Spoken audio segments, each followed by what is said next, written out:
The North Koreans are hiding something. As soon as you secure the first hostage, we'll move out to investigate.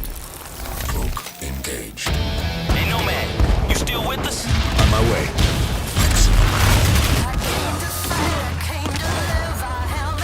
Maximum speed.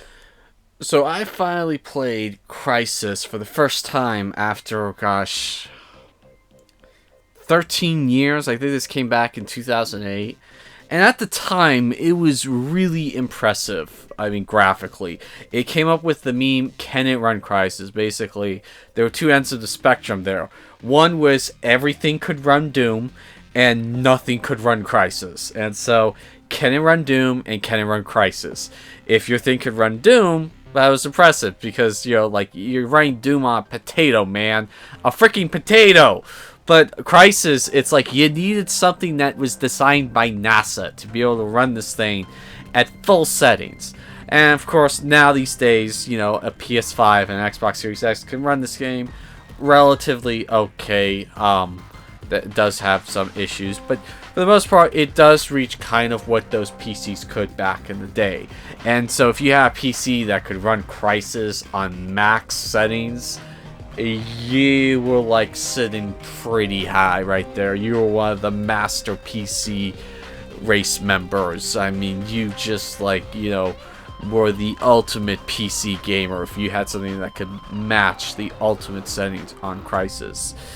And comparing the two games, obviously there's clear roots with Far Cry 1. I mean, this thing feels like a spiritual successor to Far Cry 1. But I do kind of like this better than Far Cry 1 since I did finish this one and I didn't finish Far Cry 1. However, there are certain things about this game that I absolutely love, and there are things that really, really hurt this game, almost making this game unplayable. And so, yeah, let's get into that. He was mutilated, ripped in two. I mean, what are we dealing with here? Because it ain't just Korean. Chester's right. If this Rosenthal guy was a proper nut, we wouldn't be here. Cut the crap, Psycho. You've all been fully briefed. Our job is to find those people, and that's what we're going to do. We're moving out now, What the and fuck? that's in order. Something's here.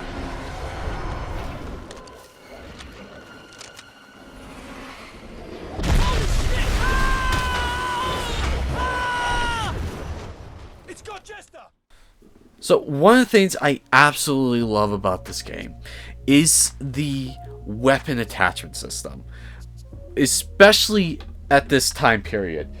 During this time, you would have, like in 2008, 2009, you would have games where if you wanted to do any kind of attachments on a weapon, like, you only could choose one attachment. So if you want a silencer on the gun, that was it. You couldn't put anything else on. If you wanted a scope, that was it. Sometimes you'd get 2 attachments if you were lucky, but never 3. And so it just was kind of like you never could have that really decked out assault rifle you see in all the movies.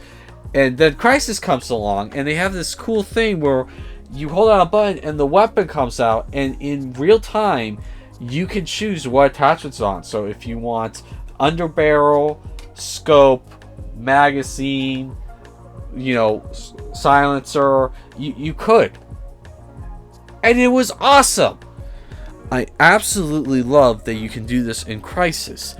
It's one of the coolest things ever, and I've only ever seen it in the Crysis series, which is stupid. Why you don't see this in other futuristic shooters is beyond me. It's ridiculous. Now, in terms of the story, I didn't hate it. I didn't love it. It was just like a meh story to me. I will admit, there is some really overly cheesy lines in this that are so over the top. I swear they're trying to do like a comedic, you know, scene here. I mean, like, there's this one scene with a guy, it's like, come with us. It's like, no, I'm going to stay and fight because I'm a Marine. And it's like, but you don't have any weapons. And the guy, obviously dies. Okay? And then there's another scene where a person's talking to Admiral. It's like, don't you think you should? And the Admiral, I shit you not, goes, I don't have time to think. I only can follow orders. I'm just like, did you hear what you just said? I mean, there's some really ridiculously stupid lines in this game that I just kind of start laughing my ass off at. Now, I played this on the PlayStation 5, backwards compatible, the PS4 version. This was released on PlayStation 4, Xbox One, and PC, but you can play these backwards compatible on Series X and PlayStation 5. And the PlayStation 5, let me read this right, upgrades to dynamic 1800p, 1800p with the resolution mode, and with the resolution mode, it targets 60 frames per second at 1080p, but with the performance mode, it locks 60 frames per second with the dynamic 1080p. And then there's the ray tracing mode. This is what I played the game on. It targets 60 frames per second with ray tracing reflections, and it has around 1440 resolution. So it doesn't quite hit the top resolution of the resolution mode, but it also isn't dropped down to 1080p either. So I personally play this on ray tracing mode because it was interesting. The ray tracing implementation they did on this game was not actual ray tracing. It was like a software-based ray tracing, which is really cool that they managed to get that software-based ray tracing to work on PlayStation 4 and Xbox One. But it kind of sucks that they didn't have this software-based ray tracing earlier in the generation, because it would have been neat to see a couple more games with this fake software-based ray tracing that isn't real, but it looks like it's ray tracing. And there's a couple of scenes in this where it's like, okay, it's not that great, but like water reflections and like wet reflections are awesome in this mode. And it's not even real ray tracing, it just looks like ray tracing. So I like the work they did there. Now, the Nano Suit you get in this game, this is honestly like the closest you're ever going to feel to something called a Halo killer. I won't say that this is a Halo killer, but during the 2000s and the early 2010s, there was this term being thrown around left and right called, this is the next Halo killer, or this is the Halo killer. And never were they the Halo killer. Like, it was a marketing term a lot of game companies used to try and like go, we're so much better than Halo. And it's like, you're trying way too much to be Halo, guys. But Crysis never claimed to be a Halo killer, and in that, I kind of feel like it was the closest we got to being a Halo killer, because unlike Halo, you actually get to do superhuman stuff in the suit. You can actually throw objects across the field at enemies. You can actually pick up an enemy by the neck and chuck them. It's a lot of fun, actually, to do that. You could punch down steel doors, you could jump super high, run super fast, you could turn invisible, you could take a tank shell directly if you have the armor mode enabled. It's really awesome. You feel like a super soldier. The downside is the only way you feel like a super soldier is you have a full battery and you're playing this game on easy. Because on normal, the standard mode, basic enemy troops took me down in seconds, even with armor mode enabled. And it's like, okay, so I had to drop it down to easy, which right there, a game shouldn't have to force me to drop the difficulty. And like, yeah, I kind of started feeling like the terror on the battlefield instead of the other way around. I was terrified of troops on a battlefield on normal mode,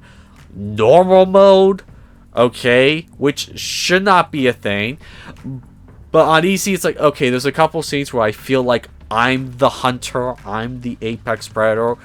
But again, one of the big problems is the stealth mode is absolutely useless, because you can only remain in stealth for like 10 seconds, 20 if you don't move.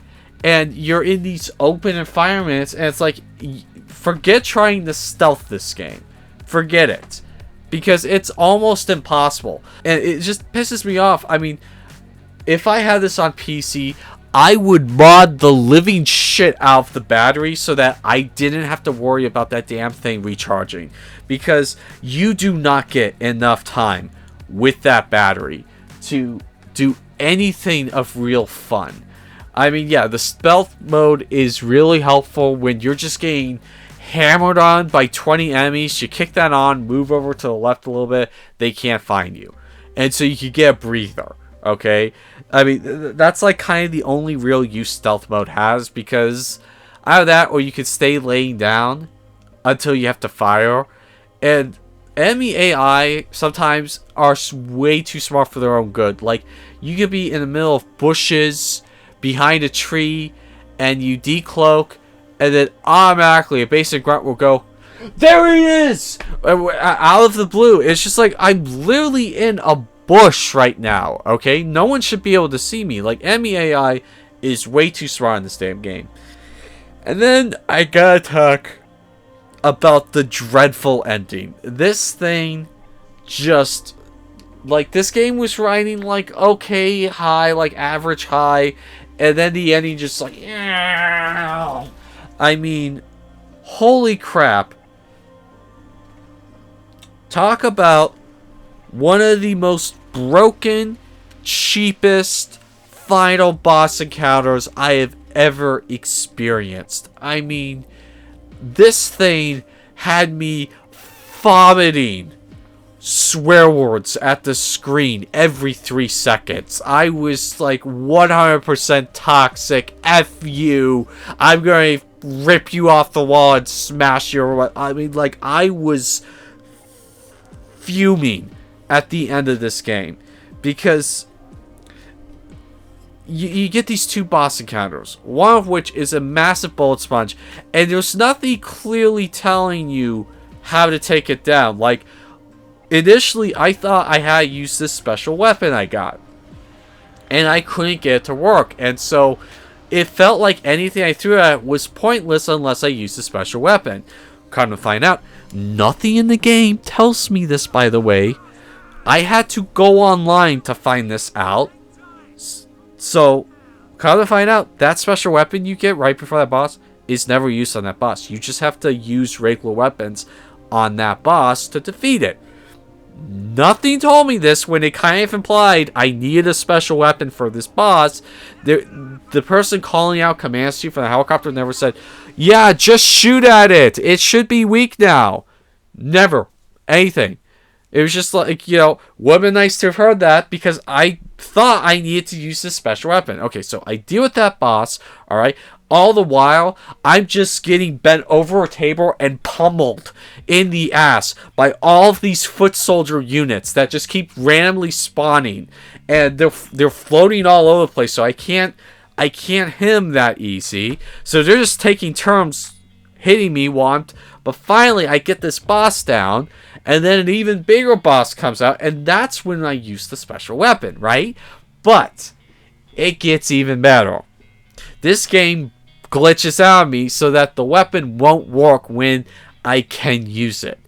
And so I have to play through this fucking thing all over again. I have to restart the level in hopes that that glitch doesn't happen.